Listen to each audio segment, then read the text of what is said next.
Zach, Evan, Esh, and we're bringing you another powerful episode of the Business of Strength podcast combined with the Strong Life podcast here. And Zach and I just got back off of a cool trip down to Sorinex, so we thought we'd do a little recap. Thanks for jumping on the podcast with me early in the morning on a Friday, Zach. Appreciate it, man. I love it. I love to get the work done while the normal folks are still sleeping. Yeah, man. So, it's 6 a.m. on a Friday. We got that holiday weekend coming up ahead of us. So, last weekend was cool. Zach, give everybody a little context. Like a year ago, Zach was running his certification down at Sorinex, and I decided to make the trip down and do a little talk on business for the group of people that were going through his certification program. And I got to meet Bert in person and some of the team down there. And what a great facility, what a great group of people, and awesome time. And then I came back that same summer with Zach, and we did the Sorinex last year too, and same thing. Wow, so this years ago actually, because yeah, was that 2 years ago? Yeah, because this is our second Summer Strong. So Summer Strong is always in middle of May. Yeah. Oh, that's right. That's right. That's right. How time goes way That's too right. The fast. cert was 2 years ago. The Summer Strong last year, and then Summer Strong this year. Wow, that's crazy. Forgot about that. It's almost 2 years ago. We did the certification in August. Yeah. Pops's birthday is actually June 26th. I always remember that because that's my son's birthday. Right. It was great. So this year we went, and a lot. I thought this year was awesome. I thought the speakers were really great. Yep. And we had an awesome time. So, Zach and we talked a lot when we were down there. We talked to a lot of other, there's gym owners, there's collegiate strength coaches, there's lots of military guys. Yes. I think there's a mix of just like some gym bros there. There's like a lot of dudes who just like to train, That's right. Yep. And guys that want, like, there's a couple, we know a couple guys that just have like ridiculous home gyms that just love the whole Sorinex vibe, just like coming and stuff like that. So it always reminds us, we always talk about how like the in-person events, as time has gone on, it seems like less and less people want to do in-person events. Everything's so easy, everything's so convenient in your house, everything's so cheap too. Like you do a virtual class, a virtual lot, you have YouTube, you have all this stuff. And if you really want to seek out knowledge from people, you have to you got to go see those people. Like I always thought, like, I don't know, like when I got enamored by the writings and teachings, if you will, of like Louis Simmons, right, and I fell in love with like the whole idea of West Side Barbell. It was like my mission to get there, and remember. I remember speaking to Louis on the phone and saying, I'm not so good with geography, but this is also 20 years ago, saying, has anybody ever driven to your gym from New Jersey? And then I hear him screaming to Doris, anybody ever drive out here from New Jersey? And then they mentioned somebody from New York and how many hours it takes. And I start thinking to myself, well, if I could just I'll take a sick day and then I'll try, you know what I mean? I'm like looking at how I would do that. And yeah, the in-person, I heard Tony Robbins say this because I attended Unleash the Power Within as a third-year teacher. So I think I was 25. And he said, human interaction, doing things in person, heightens and multiplies the human experience. And, he's still doing live events. But what's crazy is we've really gotten far away from it in the fitness industry. And if you want to make a live event happen, you have to blow people's minds. If we look at, I'm very much known, I say, like, I like to do smaller, low hassle, high profit. I don't want this big extravagant thing, but look at Grant Cardone's like 10X event. I mean, I don't know where he's in, but it's like you're surrounded by tens of thousands of people. You don't have to go that way. But what Sorinex has done with their event is Gunnar Peterson explained it to me. He's like, I try, when it comes to events, I got to pick and choose which ones I go to. But when it comes to an experience, he's like, I rarely miss. And I think Gunnar Yeah. missed, it was his wife's birthday. Oh yeah. I said, that's when you're excused, Well, yeah. Otherwise, you're going to be in trouble, right? That's it. right? You don't I want those for a few problems. years in a row, we had an event, in the early, weeks of November every year for like 4 years. My wife's birthday is November 10th, and she was like every weekend. She was like, "Really, it's my birthday again." I was like, "I'm so sorry. I promise. I'll be a But really fancy dinner when we get back." that's right. You're kicking off the birthday dinner with a gym event. Yes, yes. And And a workout.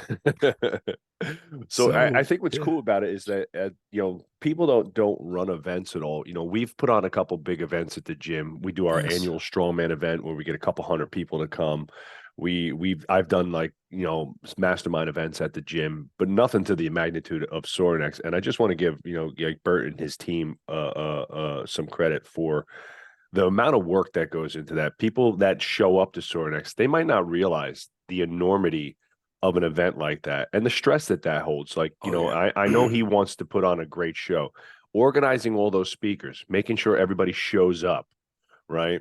Getting all the food ready. And his team they like cook all the food and everything Yes, he always themselves. says that. It's unbelievable. And And they're not cooks or chefs. no, They're part of the actual team, whatever that role might be, whether they're in they call it like solution specialist. yep. The You got the manufacturing team and everything in yeah, there. Yeah. they Really, make all that food. It's mind blowing. mind blowing. And so it takes a tremendous amount of effort and like, team giddy up to run an event like that. So, but I'm always inspired because like when I look in there, and I know the gym we have and the property we have in I'm like, man, I always think like, man, I could run an event like this one day. I always get fired up. I might not be that, but Right. like I see what's possible, and I get lots I of agree. ideas when I go to these events for running better events myself, right? Like we're running a mastermind in September in Arizona. It's like I'll take some clues.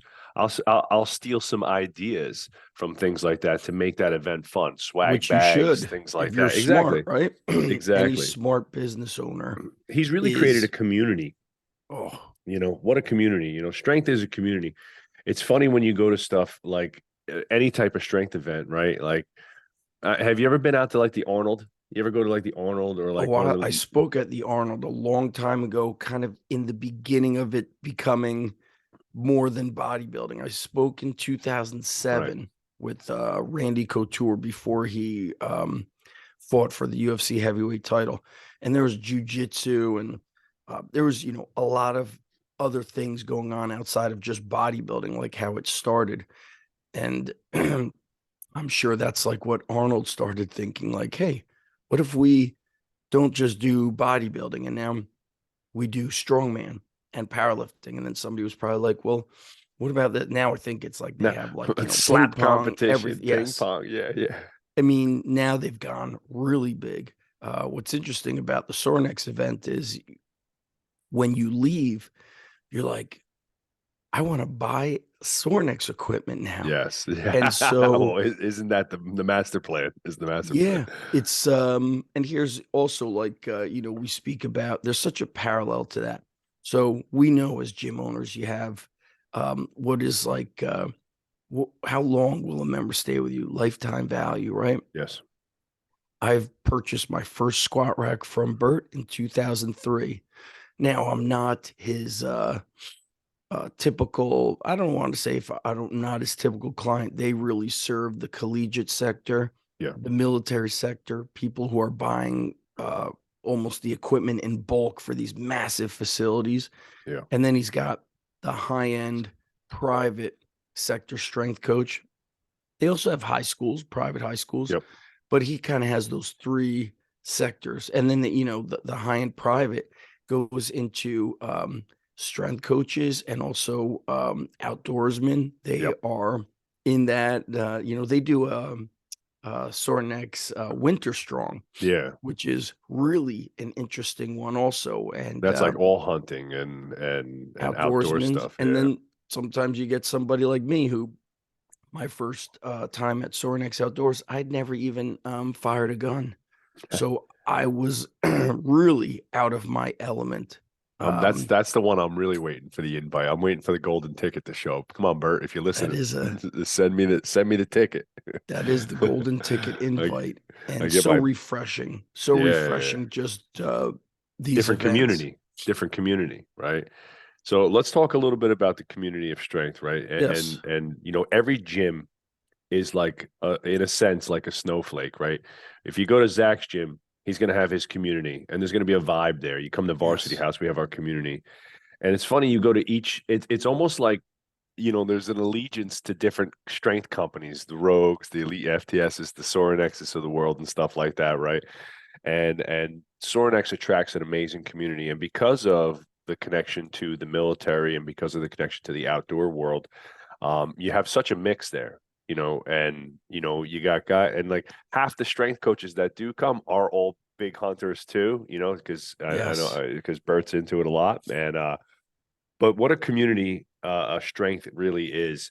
You can get it, you know, when you can get some common ground, you get a bunch of people in a room, whether you're a power lifter, a bodybuilder, a an Olympic weightlifter, or an athlete, there's some commonality that happens around training and, you know, for lack of a better term, like suffering with other humans, Oh right? yeah. And you know, when you bond yourself through suffering, which the gym kind of naturally places upon people. And when you're used to training with training partners and in a team setting or as a group, it really does create this magical community that just like kind of springs up. And you could have, you know, it's funny because you go there and you have, you know, everything from you know the big giant powerlifters to the ripped you know athletes to you know people tatted up head to toe sleeves all over and everybody just working out having a great time together where like in you know a not in normal settings you might not even otherwise you know see each other or be with each other. So Correct.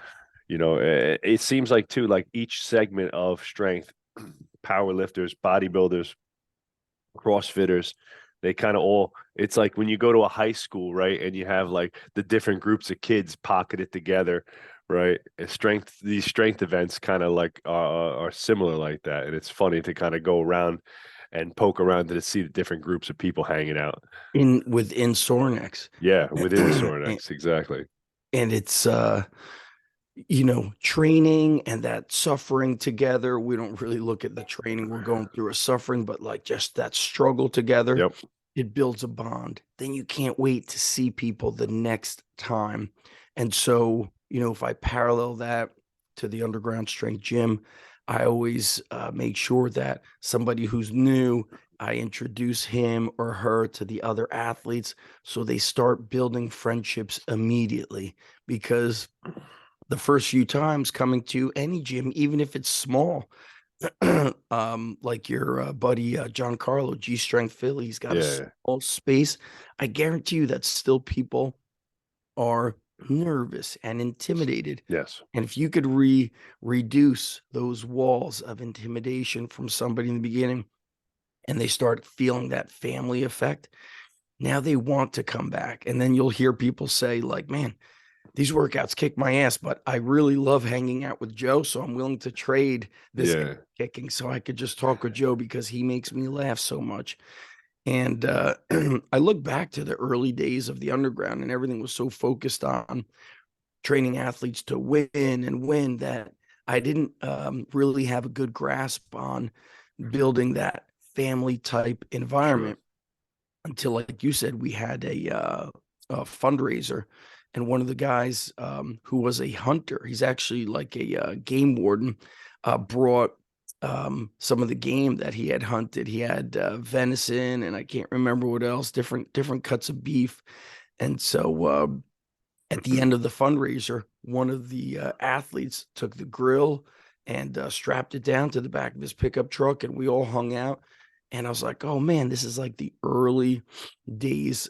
I do a lot of that history of physical culture and training, the early days of the York Barbell Yeah. Strength Yeah. and Health Picnic.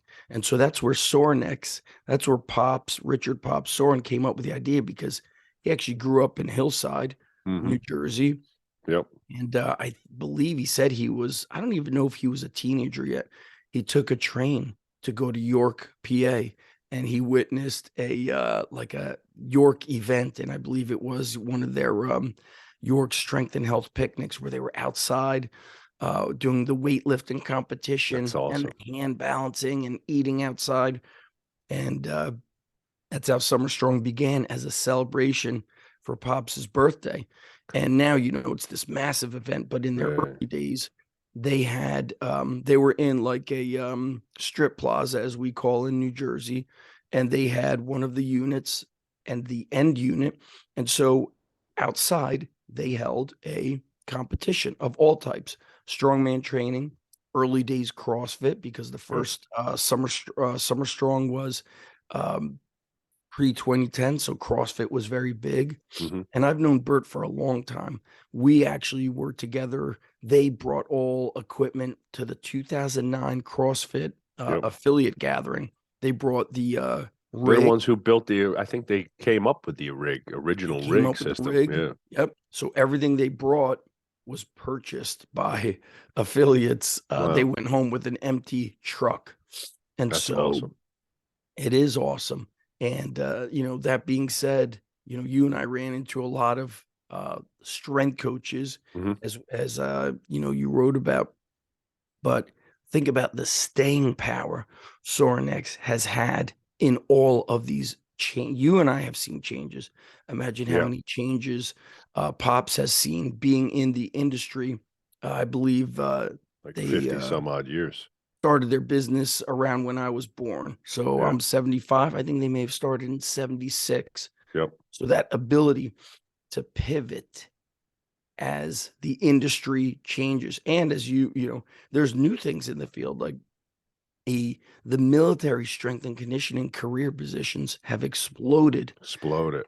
Yeah, some years ago, 10 years ago, not as much. Now it's exploded. So it's been really cool to see them evolve and change as needed. Because if you don't change in business, as you know, that's like, Joe DeSena always says, look at cities. A city will thrive because it evolves quickly with the times. He's like, but some towns refuse to evolve. They'll say, we always did it this way. And then you'll drive through that town and you'll see, like, every store, every other store is vacant because they changed and they didn't want to allow a certain business in, or they kept Yep. saying, this is what we've always done. And Sorinex has evolved and changed. They were not this massive, um, explosion of ideas. They were kind of the low hassle, um, high profit. I don't know how much high profit back then, but they were a much smaller Yeah. company. Absolutely much smaller. Yeah. It's great. I mean, and look, you know, you get a couple hundred people together, lifting weights, having a good time. You get some really great speakers, some of them very emotional. The military guys have some really unbelievable stories and moving, like unbelievable. Like Rusty's, I don't know Rusty's Rusty last name. Wit. Rusty DeWitt. Rusty Wit. I mean, Amazing. dude, I had like goosebumps, listening to his I stuff. know. And it I seemed like told he could have gone on for like 6 hours. He could have just kept going. them. And the next story after the next story was more unbelievable than the next. It was, so these guys have some crazy stuff.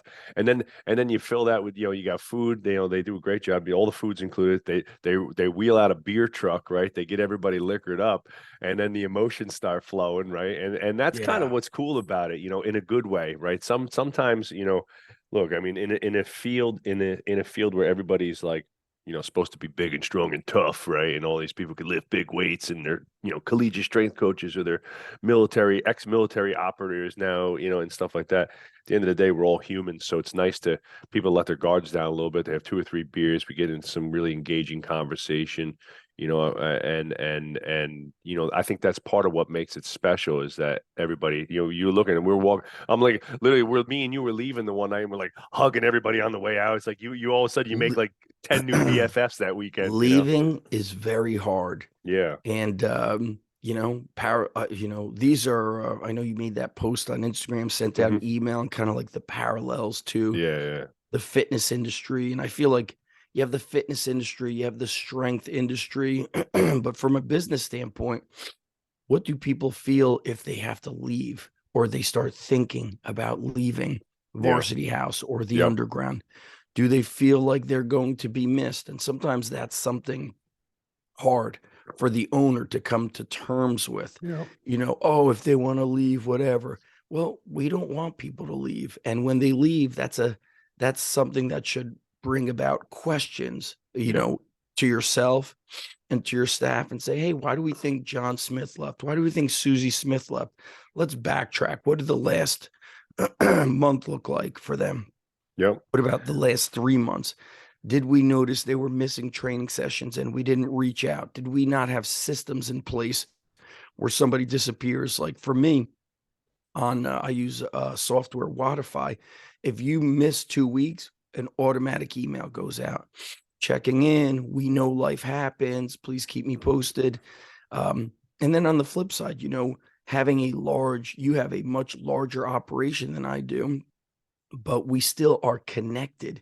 Your Yeah. boots are on the ground. You know who's coming through your doors. And you don't have to be coaching people to do that, but you want to know, who are these people? What's their story? And I actually sent my coaches a video that was shared with me. I think it might be older, but a guy was invited to speak to the Alabama football team. And the long story short of it, he talks about he's been working. It sounded like he was working for like a TV station, loving his job. He's married. They got 2 kids, and then his wife kind of springs this thing on him, saying, "Listen, there's all these orphans in Romania with special needs, and they've kind of been dismissed. They're like being warehoused essentially." And he's like, "Whoa, whoa, whoa! We already got everything going on here. Like we're married, we got the 2 kids, we got the great job." And she's like, "No, we need to do something about this." So he shares the story with the football players and this special needs boy that they adopt. He's wheelchair bound, but he becomes part of the basketball team, like a manager. And then when he graduates high school, this kid wasn't able to talk much because of, I think he may have had muscular dystrophy. So he couldn't talk much, but he taught all the kids sign language and he taught them how like this sign. Did you see that video? Like, love I you think too. so. Yep. Yeah. Yeah. Yeah. And it was about that everybody is important and everybody has this special role. So the kid graduates and the whole student body and everybody in the stands up and they put up that hand sign, love you too. And I sent that video to my coaches and I said, in my early years of coaching, all I cared about was getting kids to win. Now I care about helping the kids win at life. So Yep. my coaches are younger. They're in their 20s. So, they might also be thinking the way I did, win, win. Well, it's much more important to peel the layers and connect deeper with people. And that's something that Sorenex has done, not on purpose. I think it just happens when you genuinely care. Yeah. For me, the interesting relationship with them is Bert has known me since day one of getting into the field because I'm buying my first squat rack from him Yeah. for a garage that needs a custom height. I need you. Hey, Bert, can you make that shorter? I'm in a garage. Can you drop the holes lower for the pull-up bar so kids don't blast their head through the roof, through the ceiling? And that story, although 20 years old, I remember it like Yeah. yesterday. And, maybe I'm a different person, but I have that nostalgia. I have that connection. It keeps me coming back. But they Because seem like they respect that quite a bit because I've heard 20 stories like that being there with guys like you who knew Pops, knew Bert, competed with Bert, Oh yeah. met Bert through college, and then went on to become strength coaches and so forth. So he's a very look. I think at this point, obviously, Sornex is a big company. They have a multi-million-dollar operation, right? They got a big team, right? Yeah. I think Bert's superpower is that he is a super connector, and he's great at people. And look, every time I've been there, you introduced us together. We went out the one after the cert with him on his boat and stuff. We went out swimming and stuff like that. And he's always gone out of his way to make me feel special. We're not like buddies, and I don't hang out with Bert, but he always comments on stuff. He's always kept in contact with me, Yeah. whether it's stuff on Instagram, via social media. And when I see him in person, he knows me. He remembers the little antidotes. He always goes out of his way to come over and say Yeah. hello, and that's a special power, and I have to give you props too, bro. When I see you do that, honestly, you're fantastic with making people feel special, introducing people to each other, and it always humbles me because that's not something I'm intuitively good at. I tend to be a little bit more reclusive, believe it or not. Even though once you get me going, I can yap it up with the best of them, but. Zach literally knows. Well, first of all, everybody. Like the reason I don't say hello to half the people because I don't know who they are. Zach knows everybody, and he's the unofficial commissioner of all of strength and conditioning. That was funny that you said that. If we can elect a commissioner, you're it, dude. So, and but you do that really really well, and I see Bert doing the same thing. He's introducing people to each other. He's like, hey, you meet my friend, you know what I mean? And same thing that Zach does, and people love that. That's a special quality of a person. The ability to remember people and make them feel special and make them feel wanted, loved, and appreciated, right? And then B, to remember that, it's almost like playing a game of memory. Remember when you were a kid and you flip over the little cards and you That's got right. like the little Yeah. the little yellow duck, and then you're trying to find the other little yellow duck, right? Being able to remember certain qualities about one person that might fit with qualities or needs of another person is a really really unique superpower, right? And being able to say, oh, my buddy Joe has a gym and he's doing this, let me introduce you to this guy, you might want to talk to him, right? And it's like, there's this aha moment. It's like one two, and then you connect together and you find there's another common ground. So, again, Bert does that really, really well. And so do you, my friend. And I really appreciate it when I hang out with you. I get to watch you in action. It's I think when I've gone to the earlier summer strongs, and so they were very small. And I don't know if I could recall like being in a, we've all been in like circumstances where you're kind of like, man, I don't know anybody here, and it's like awkward. Mhm, Um, and so, you mentioned going to Arizona. It made me think of Joe Polish from Genius Network. mhm. Joe is known as like being a great connector. He puts you in touch with somebody that you can do something together. And a couple of years ago, Kelly and Juliet Starrett put me in touch with, I think, like a book designer or editor. I was like, oh, thank you so much. And Juliet's like, she's like, when our friends win, we're winning. And It's so amazing. there's you know, there's enough pieces of the pie for everybody. And also now at Summer Strong, it's so big. When I see somebody standing alone, I just introduce myself to them because I know it's not really a place meant to just be alone. And ironically, I've got met somebody there by just walking up, introducing myself, and we've been very close friends. We're on the phone. We just spoke yesterday. We're on the phone at least once a week, and it was Jesse Ackerman, and at the Oh time yeah. he was working with the Falcons, so he was an Yep. NFL strength coach, and I just saw him standing alone, so I just walked up and introduced myself to him, and we got going, and we've been hamming it up ever since. But think about how that would parallel and how we would implement that in a gym. You Right. want to make sure that on somebody's first day, they start Right. We being, we always say never let anybody stand alone. If they stand yes, in there looking alone and looking awkward, they're feeling 10 times as awkward. 100%. And so these quote unquote soft skills, Brett Yeah. Bartholomew talks about this in the art of coaching, is how to get people to just feel good about these things. And I do it even at my high school Yeah. where we'll have a group that's quite established. Let's say it's like football and wrestling, and maybe another team is in, and then all of a sudden out of the blue somebody kind of comes in, and the kid doesn't like shake his hand, introduce himself to you. So we're like, okay, you got to do the game. We make it a little bit fun. It's a little bit nerve wracking for them, but we're like, we come up with like something dumb for them. We're like, all right, what's the questions? We obviously need your name, your sport, what grade you're in. And then we let like the crowd of kids come up with something like, what's your favorite, animal? And then somebody will be like, dogs. And then everybody's like, boring, So one kid was like, penguins are my favorite animal. So now like we couldn't remember his name out of the gate. So We call him like, Penguin. Penguin Man, Penguin Man. But the key is I've seen how once you make people feel comfortable, their progress skyrockets for sure, because now they want to come back. And this could be really for any business. I pay attention to things. I know you do the same. You're as an entrepreneur, you're out to eat and you're sitting down. You're like, wow, nobody's brought us water. Nobody's offered us a drink. And so you don't have a lot of time to get people to feel good about being in a certain place.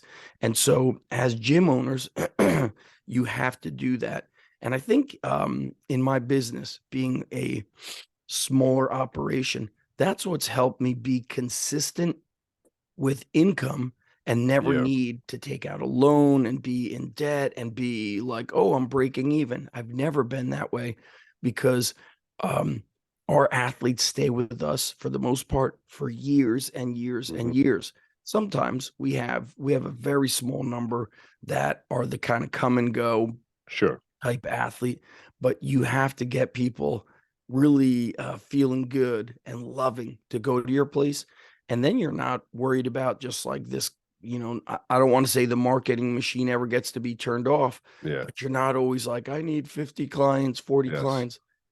I wouldn't be able to handle 40 to 50. It's a lot. It's a lot. When you get to like our situation, you have, over 500 members. And, when you think about gym numbers, not to get too specific or make this about the gym, like a gym podcast, but, attrition is about 5% average nationally, internationally, right? So we try to keep it under 4%. But if you just use the math, 4% of 500 is 20 clients a month are going to leave the gym. So at the end of the year, right, you're going to lose 240 clients. That's a fact. And most gym owners have no clue about that number. Right. And we're, no matter how good you are, even if you get it down to 3%, right? If you got 500 people, 3% of that is still going to be 15 clients a month. You're still going to lose 160, 150, 180 clients. Yes. It's just human nature that you're going to swirl those people out. So the bigger the number, the more customer service you need, the more systems you have, because with one coach like yourself in a small business, and this is why, like, I think, some of the attrition numbers, and again, when you're running events or you're doing something like Sorinex is doing, numbers matter, because if that event had twice as many people, it wouldn't be the same, right? Because there'd be too many people. It has grown exponentially, though. It's grown. It used to be, I don't know what those first few were. And I used to see it on YouTube. And I was like, man, I got to get down there. Literally just look like a backyard barbecue. Exactly. It was just right on the side of their building or out front in the parking lot. And that's what they did. Barbecue. Awesome. And then the numbers just grew. They changed locations, from being outside of their, it wasn't even a warehouse, their unit. And then it went to renting space inside of like a sport bubble, those places that rent turf and things like that. And then they were inside University of South Carolina, and then they purchased the new Sorinex location, so you grow. And in life, I heard this great quote by Dan Sullivan from Strategic Coach. This is applicable to everything you do. He said, the ultimate way to stress yourself out is to remain stagnant, to not grow. And so you should always be trying to grow on your own. Like, what new, am I reading a new book? Am I working on something new? And my buddy Jesse, we were on the phone yesterday, and he's working on a book, and he mentioned Steven Pressfield. And I'm like, what's crazy is it seems like Steve has written more books the past few years than he has his whole life.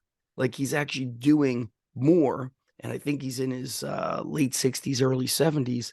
And so, most people equate being that age to like, I'm not doing anything. Well, I have as friends who are a little older than me. And the constant narrative of I'm old, I'm too old for this stuff. I was like, dude, it's you're in your late crazy talk. 40s. Like, what are you talking about? Like, Yeah, that to me is you got half crazy. your life still left. You do. And maybe it's who do you surround yourself with? Because Yeah, if you surround yourself with it, and look, I work in a school, full-time high school strength coach. yeah, It's interesting. The kids who struggle with consistency and effort and a great attitude, guess what their friends do? the Same. same. Yeah, And no, so they like acquire or they adopt one another's poor habits. And then is it Jim Rohn? He's like, what is it like? Eagles. yeah. Eagles soar with eagles. They don't fly with ducks or something like that. It's That's not. right. Yeah, I mean, it doesn't sound like anything mind-boggling, but some people need to hear, listen, yeah, you need new friends. You need to get yes, out of yes, that circle. You need to, and sometimes I tell people, you may not be able to surround yourself with the people in person. We'll take advantage of the virtual, start listening to better podcasts. yeah, Everything that's part of your environment, I call it like you're feeding yourself, you're feeding yep, your brain, you're feeding your body. When I see an athlete who's overweight and carrying a lot of fat, it's oftentimes mom and dad are the same. And that's when yes, I have to speak and say, listen, this has to be a team effort. correct. Johnny Jr. is not going to make progress until everybody in the house starts getting on the same page because he's trying to go, the horse is going one way, but the carriage is getting pulled the other way. Yeah, So you got to get on the same page. And with Sorinex, I've known them for a long time. So you see team members coming and going. Well, it's pretty evident to me, like if you're going to work with Sorinex, you need to be on a mission. You need to yes. believe in the direction that their company's going in. And I look at that as a dad.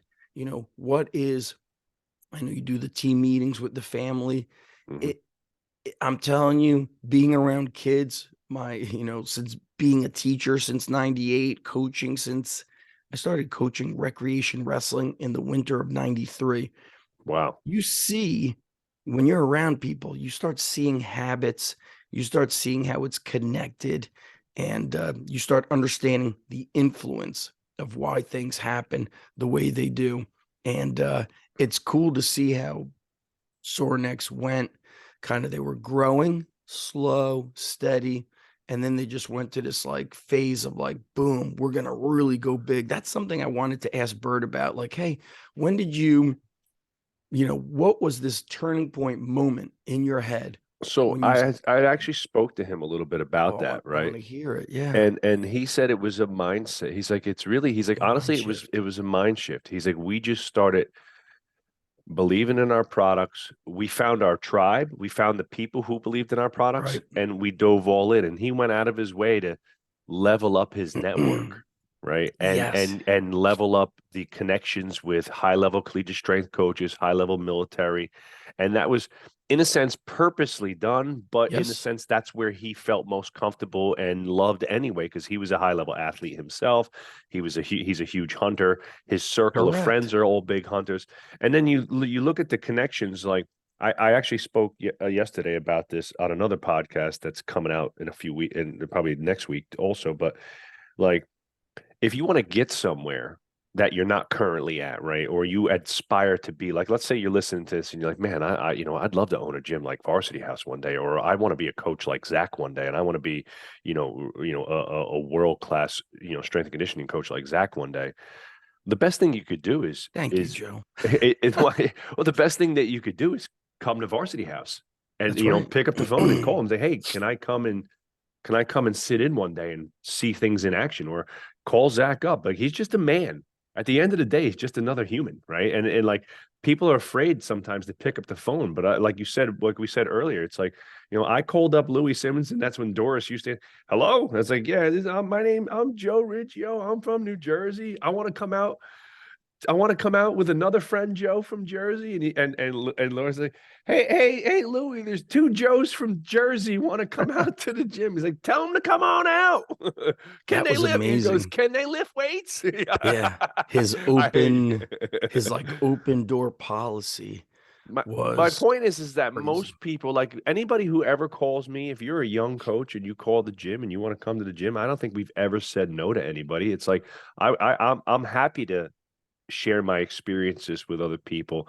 But my point is that if you want to get somewhere that you're not currently at, you have to immerse yourself in that. You have to find the people. It's like almost like playing a game of connect the dots. Okay, my goal is to own a gym like Varsity House one day. I realize that that's probably not going to happen tomorrow, but Mhm. who are the people and processes and skills that I have to surround myself with to get Yes. to that level?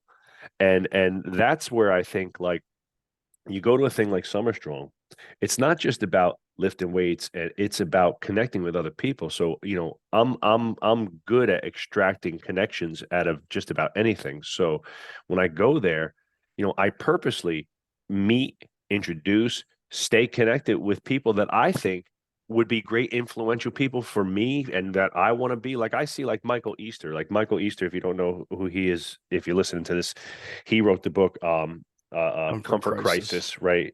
And I read it like all week, so I'm like halfway through it, and so far it's great, right? And I already practice and understand a lot of, because the writing is basically like comfort is the enemy of progress, right? Is the Yep. idea of his book.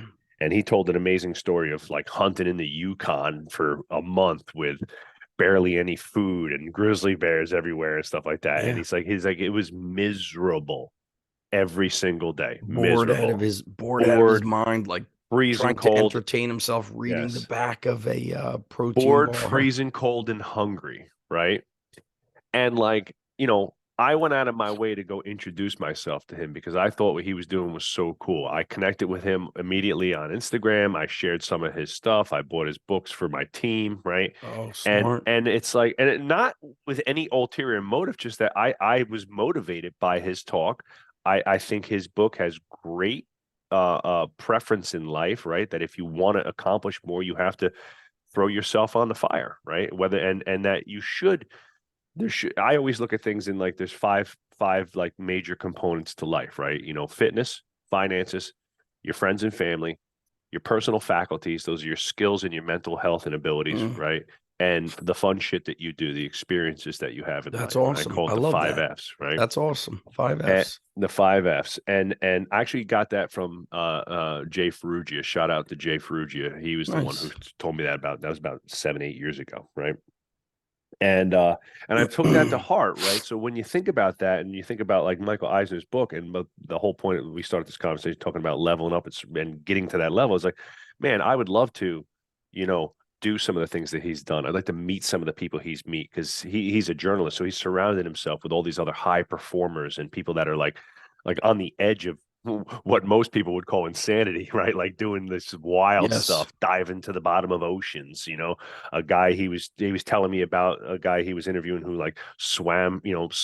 Is his goal is to row a boat across the Atlantic Ocean. It's like just wild shit. Like, why would you ever do that? Two of my buddies did it. They were part of like a small group. I think it was four of them. And they And rowed across the Atlantic. yeah, it was Oh like my 32 god. days. And Oh I'm my like I god. said earlier, my geography's not good and I didn't like put it all together. I'm like, oh, they're gonna be out in the ocean for like 2, 3, 4 days. And these guys, just thinking of these two guys gives me goosebumps. Like I want to get better when I mention their name. Yeah. That's, your friends. Do your friends inspire you to want to come back better? Which is very, very powerful. And if you could learn that at a younger age, or if Yeah. you're a parent listening and you can teach that to your kids. And look, my kids are a little older than yours. This is why sometimes parents want their kids to go to a private school, because they feel like they will be in this environment that will shape those kids forever. And it's true. Yeah. Um, You know, The level, and I don't want to say that like I hate to say it like the class of people goes up, but again, you narrow the pool when you go to private school of a certain type of people with a certain socioeconomic ability and so forth, just yeah. because of the cost of it, right? So in some parents' minds, like I'm for lack of a better term, I'm weeding out the bottom 10% of people who might not have the network Hmm. that we think is going to help in any way, shape, or form. And they're not entirely wrong. They're not, but again, I don't want to hate on It's the public school, but they're not right. It's entirely wrong. true. I mean, it's true. And then of course, you have your outliers. Somebody will be like, hey, my son or daughter knows somebody. They went to this private school and, this kid did all these bad things. Yeah, Yeah, yeah, yeah. that's There's everywhere. always But ten like percent, right, on the bell curve, on either side of the there's bell curve. there's always the outlier. And yeah, you're right. Bert leveled up his friends because early days Summer Strong was strength coaches, Yes, period, end of story, book closed. And then they started working with guys in the military, which was it's very inspiring, and it's actually healthy for us as strength coaches to not just be in that box yes, where you don't know anybody who's outside of the strength and conditioning world. It's healthy to have conversations and friends who are not the same as you. And look, I love training. You and I still talk about training a always. lot. Yeah, we really always do. But it's good to have that well-roundedness. Something I didn't know about you. Like, I'm like, Joe, I did not know you go hunting Yeah, on the regular. And having these conversations now, it inspires me. I'm like, all right, I got to go we're shooting more. going, we're going, we're going this fall. I'm taking you out bow hunting. We're gonna go. I We're gonna go cannot shoot some wait. stuff. And what about Yeah. our guy Anthony, coach, our boy Oh, Tony? Looney, Tony, Yeah, who we Tony Two met. Fisting. Yeah, what a great guy Tony's a great guy. Anthony who Anthony Looney. Shout out to Anthony Looney. Yep. Who's a strength coach and a baseball coach, Yep, husband, in Charlotte. father, Yep. and he's very busy. He's got, I think, two kids younger, Hmm. and so those are hard times to get Yeah. away, as you know. But you could tell, like, he understands that if he gets himself on the regular into some sort of an event, he'll go to Summer Strong. He came to the SSPC cert. He's Yep. coming up to New Jersey for your business He's coming event. to see me.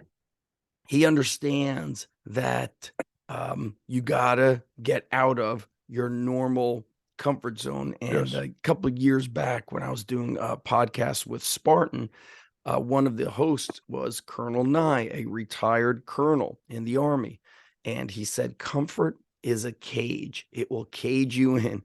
He's like, you're happy where you are, everything is so good. He's like, but what you're actually doing is it just starts to build a cage around you. It's a great analogy. A very great analogy. And in like, even I look at this for our athletes. Sometimes you get an athlete who falls in love with training, but needs to really put more effort into the sport. Hmm. But because the sport is kind of more emotional, you have to deal with loss and the ups and downs. They don't want to do it. Hmm. And then they become so strong with the weights and in the gym, but it doesn't have a carryover to the sport because they Yeah. didn't marry it with the skill and the emotional aspect. And so going to these events for me, sometimes I'm saying to myself, well, I got this going on, I got that going on. You start Hmm. feeding yourself a story as to why you shouldn't leave. Sure. But the truth is, we have to leave if we want to grow and be better serving the community, family, whatever's, wherever you are in this life. You need to get out of your current environment every couple of months, and you need to kind of push yourself so you could come back better.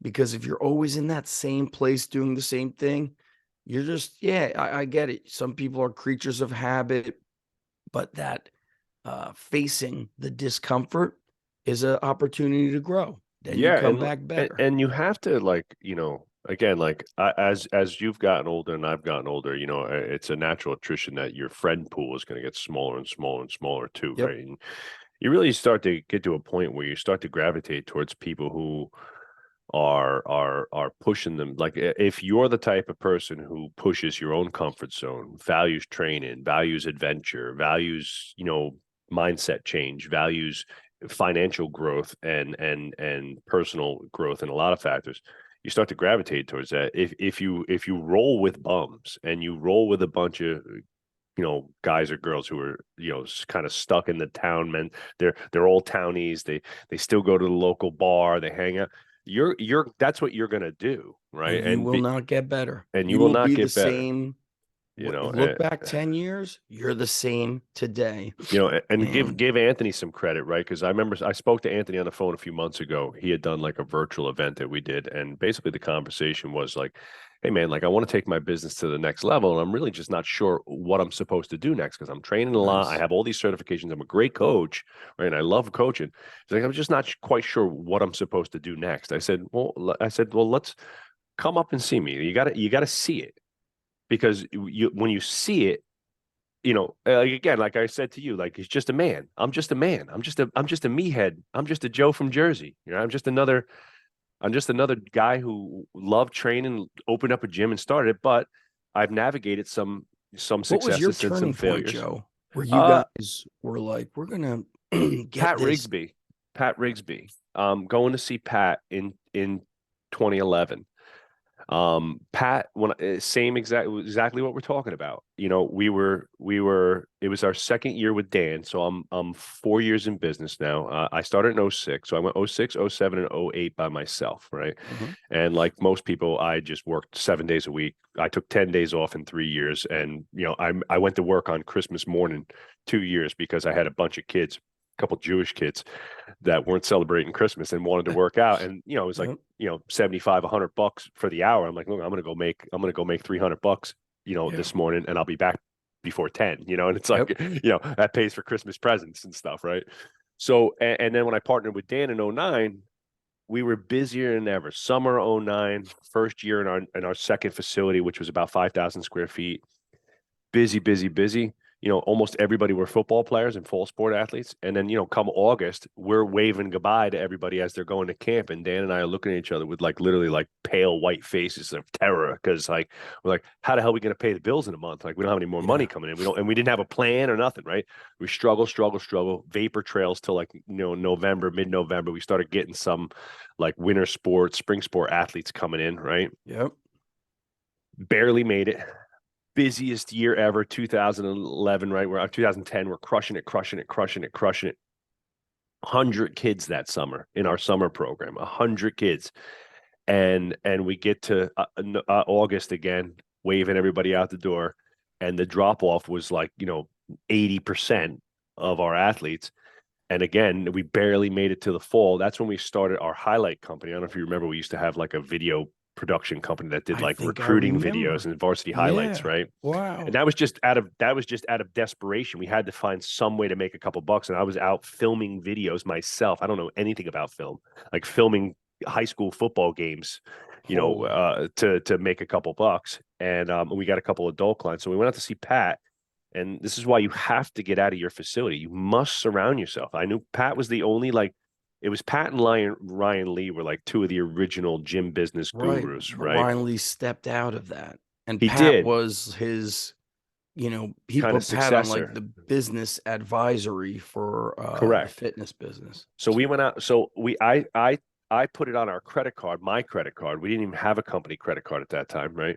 We flew out to Louisville. Me and Dan stayed in a shit hotel, stayed in a budget hotel, like it had burns in the comforters and stuff like that.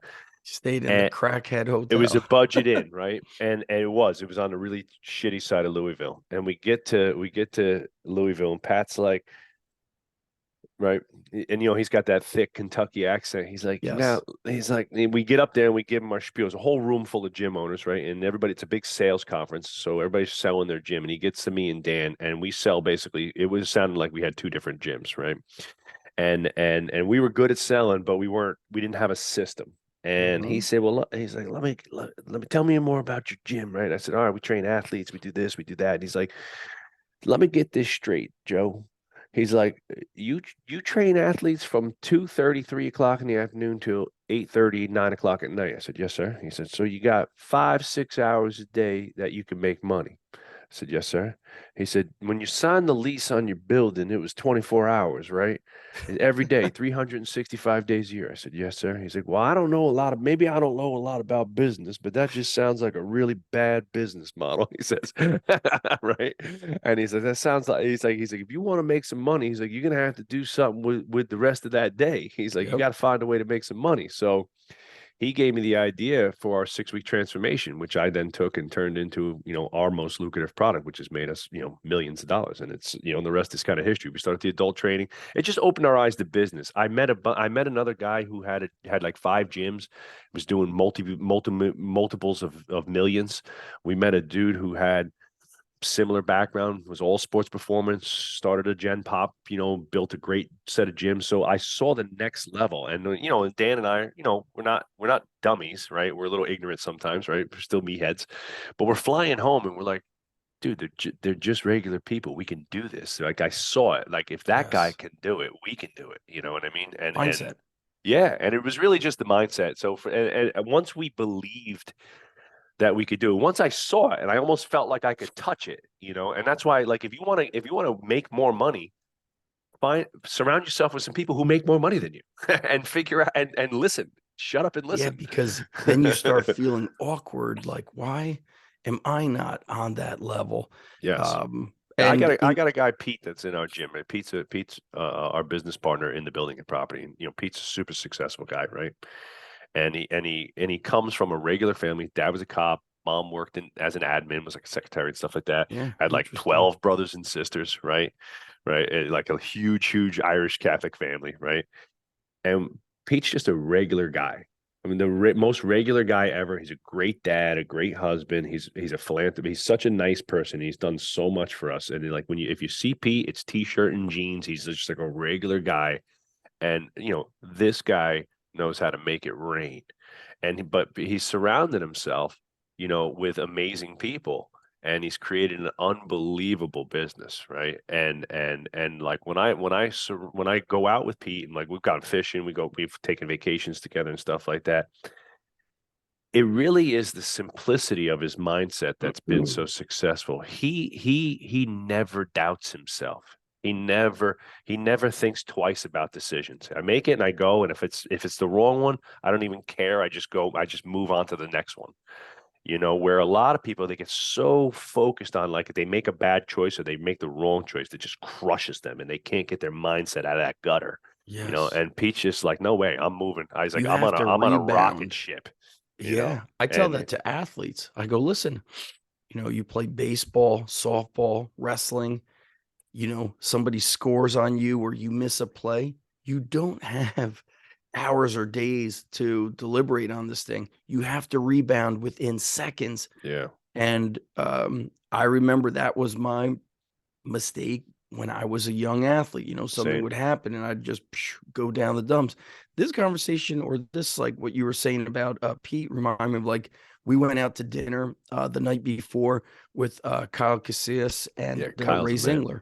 Yeah, Yeah, so Ray in Georgia, he knows exactly what he wants. He wants that small gym that's on his property. He's very successful with it. He knows what he wants with his family. He understands, like, who's going to be a great coach. When he's not coaching, he has other coaches training adults, and he's been in himself, has invested in coaches so he yeah. could learn the business side of things. That's just what, success leaves clues. That's what successful people do. They I don't know surround anybody themselves who's with not. I don't others. know who anybody's done. Pete's got a business coach. My business coach has a business coach.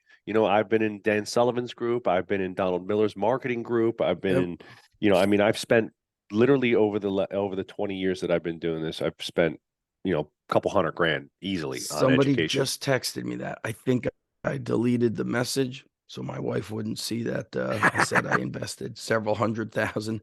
But She's so like, this that's our guy kid's reached out. college. But I started thinking of it. I was like, okay.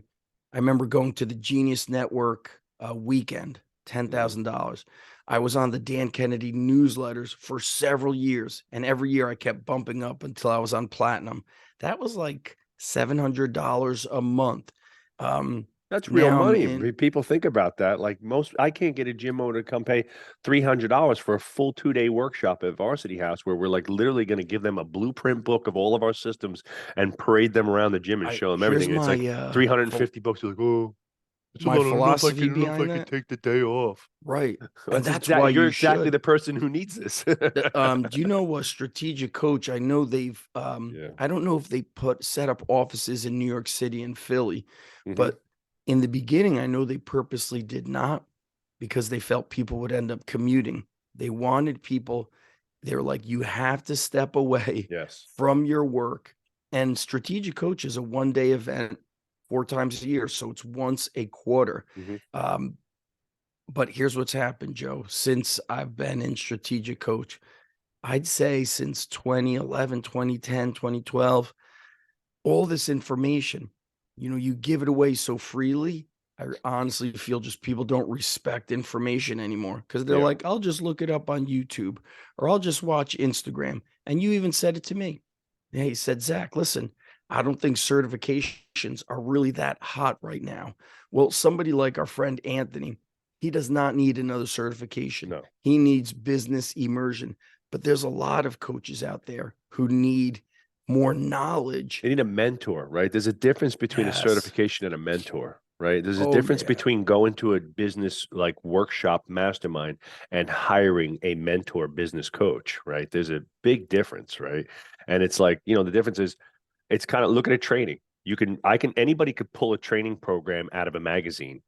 But hiring a coach is a different universe, right? If I come to the underground and I hire Zach, I'm hiring a mentor to teach me, to educate me, to motivate me, to keep me accountable, right? No, Yeah. no, no, ripping a workout out of Flex magazine, that I'm showing my age right there. Pulling a Dorian Yates back workout out of a 1992 Flex magazine isn't going to get me Dorian Yates back. You know what I mean? And but hiring a Mike Menser. Dorian Yates hired Mike Menser. I'm sure he didn't even, who knows if he even paid him. But the point being is, yes, coaches are what, and I tell people, like, hey, certain football teams kind of always win, certain are always in the middle, and others are low. Well, it's a level playing field. They all have a football, they all have a football field, they all have a weight room. I said, so it's the same stuff and equipment. What's the difference? How it's done. yeah. I've said it in wrestling. Look, everybody knows a double leg takedown, but it's how you do it. How are you coached to do it? Who are your training partners that push you to get better and faster? Right. And these things parallel and then could be inserted in any area of life that you want. And those 5 F's that you mentioned that our boy Jay Ferrugia came up with, that is, the power is having the skin in the game, being accountable to somebody. So I'm in a business group right now with Kip Folks. He's was the co-founder of Under Armour. And I was like, I think I'm going to move the gym, better location. He's like, I don't think it's a location. He's like, before you even get to do this, he's like, why don't you focus on doubling the income of your gym? And then I start thinking to myself, oh man, he put it on me. If I see Kip in person, at He's Winter gonna ask you if Strong, you did it. and Yeah. he asks me, am I going to be like a bum? And it's like, I didn't want it. He is, Yes. I mean, talk about the most, like, he's so blue collar, and he'll just be like, Zach, like, get away from me, man. I told you what to do and you're not doing it. And Yes. simply him telling me that changed the way I looked at, we had this conversation, changed the way I looked at what's going to happen during the day at my gym, Yep. opportunities I'm giving my coaches and interns. And now I'm seeing the gym grow because I'm accountable to somebody, and I don't want to let that person down. And he forced you to focus on it, though, right? Because maybe you had fractured focus on a lot of other stuff because you're busy, you got kids, you're busy with a lot of things. But he's like, hey man, no. He gave you a bullseye a focal point, and that's what great coaches do. It's like, no, dude, like this is what you need to do. You got to stop being distracted and do that. get this thing. And this, again, I talked to a bunch of gym owners. One of the points that I made in the email that I sent out was that, I spoke to, dozens of gym owners over the 2 days at Summer Strong, right? And a lot of them, they were there to learn strength and conditioning. They're there to be part of the Sorinex thing. And like most gym owners, they started a business without any real business experience, right? They have all the certifications in the world. I met guys that were like, ex-collegiate strength Which is coaches and so crazy. forth like That that. was not me. I No, was I was immediately invested in the business side of me things. too. So I'm always shocked because there's so much information out. I tell coaches when I wanted business information, I had to pay to go on a private forum to access Mike Boyle or Yes. Alan Cosgrove. If I wanted marketing information, early 2000s, it was not given for free. No, There was no no. Now podcast. there's so much stuff out there. It's like You could, and ridiculous. and I'm telling you, that's why people don't value it. There's no Yeah. skin in the game. That there might be too much. Maybe it's information There's too overload much. too, right? They don't know because like yesterday I had a call with one of our consulting clients, and he's trying to level up his marketing skill, and he just didn't even know where to begin. He's like, do you have a couple book recommendations? I said, yeah, I'll sift through, Yes. 10 or 15 of my books and pick out the 5 best ones that I think would be most Nice. pertinent to you, right? And because there's lots of them, so I think a lot of people they don't know what to read, so they don't read, or they don't read any of them, right? And I think like with gym owners, there is this unfortunate misconception that that if I'm just a great coach and I get great results, that I'm automatically going to have a great business, and Not the that's not case. true. That'll get you to a certain level. Like I always say, like raw energy, ability, and just badassery got Varsity House to let's call it a couple $100,000 a year, right? And we could have stayed at, let's call it, if I was by myself or it's just me and Dan, you get that business to like 300-400 grand and it'll hover there, right? To get to a million, 1.5, 2 million, right? You have to have great business sense and great, you have to have great marketing, sales processes, customer service. The product's got to be unbelievable, right? Because You at have that to go point, from high school mindset to yes, NFL mindset. correct, right? And that took a tremendous amount of work, right? On the business side. And right now I'm in a business group that has 10 other gyms in it that are all 7-figure gyms. And we are not the most profitable and the biggest revenue generating gym in that group, right? And that's on purpose. Dan and I would have left if we were, right? Because I don't want to be the richest gym and the biggest gym Yeah. in the group. I want to, and we're actually like, I'm in my head, I'm like, we got to start looking for the next group because I want to be in the gym. I want to be in the group that's got guys that are doing 10, 15, 20 million a year. Right. Oh, damn. I want to be in a gym that I want to be in a room where somebody's got 20 gyms, 30 gyms. And That maybe not even in gyms, right? It's like I own a multi-million-dollar, retail chain or whatever it might be, right? So that's kind of the mindset. And so the gym owners think that I'm just going to be a great coach, and they don't have the business sense. And then they wonder, why am I not struggling? Well, what does your marketing look like? And they're like, oh, I get word of mouth. I was like, that's not marketing. That's waiting for other people to build your business. It's part Yeah. of it, but You it's know what not. this reminds me of? And I gotta close it out on this joke because I Go gotta ahead. Yeah. cut out and you're Family taking a little time. vacay. When I was in strategic coach teaches the same things, but there's 3 different groups according to the income level. Mm, And Dan Sullivan said it's because the conversations in the room are different. So I was in the middle tier level, and one of the guys from the top tier missed one of his meetings and came to the middle tier level. The conversation I had with him was very different than the conversation that was going on in yeah. the your income group. And I still remember it. And it was December. So it was like a month after Hurricane Sandy, which I think was 2011, Mm, 2012, something yeah. like that. 20. Yeah. So here we go, 10, 11, 12 years later. I'm remembering that conversation about what he did. He removed an aspect of his business, and he actually removed a complete business. So he, instead of 2 aspects, he had one. He focused and doubled his income.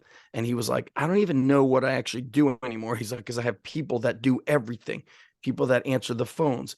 He had a snow removal business. He sold the Yeah. landscaping company. He's like, somebody handles the trucks. I have the drivers. He's like, I don't even sell the contracts to, the buildings and the properties that we are in charge of. Yes. He just kept removing himself. That was the thing about strategic coaches. I Like, like that idea. I like that. like, so to me, that's when people ask me the question of like growing, I have this system of how we're growing the gym and doing things during the day. But now my focus is on that online, and being at Sorinex, got to meet up with my buddy Josh from Train Heroic. We Yeah. had a powerful Good conversation. dude. Now we're on another path. That wouldn't have happened if I stayed home and I'm busy and this and that. So what's like Yeah. the closing Well, I theme mean, of this closing show? theme for me is, my big takeaway is, there's just amazing power in connection, and look, man, like, we were not close friends 5 years ago, and we've really had a connection. I consider you a friend. We've traveled together now a few times, and Yep. and had a great time with our brocation.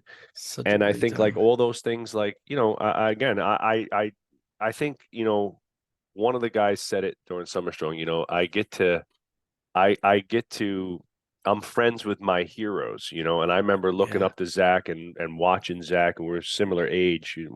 Although I'm the little bit younger felt version, right? Very And true. but I mean, Zach was a parallel, and I remember like it was Zach and Joe D and us in our area in the same time, and it was like I was reading all his stuff, and you were always putting out tons of stuff, and I was like, dude, this guy's like, how does he find time to write all this shit?